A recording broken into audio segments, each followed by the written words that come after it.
This is the Schmo with the former Bantamweight Champion of the World, Holly Holm, here at UFC 239 Media Day. How we doing? I'm doing great. It's been a good week, feeling good, and I'm ready for Saturday. Now, you're a giant killer. You beat Ronda Rousey, who had a lot of hype. How does this hype compare with Amanda Nunes right now compared to back then a few years ago against Ronda? You know, I feel like every fight is its own journey, so I'm just taking this journey as its own. I think every experience in life helps us to be prepared for the next big experience. So there's things I took from that are going to help me be ready for this fight.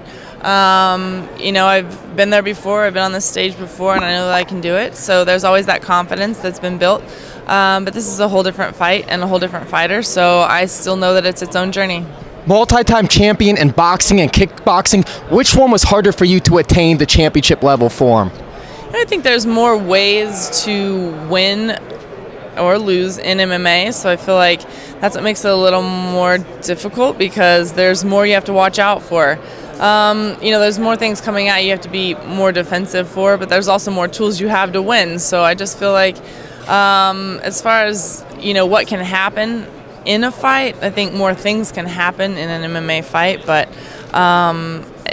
they're both difficult sports to keep your belt, and there's always going to be someone coming up. So to keep it and retain it, everybody says to become champions not quite as hard as retaining it, and that's very true.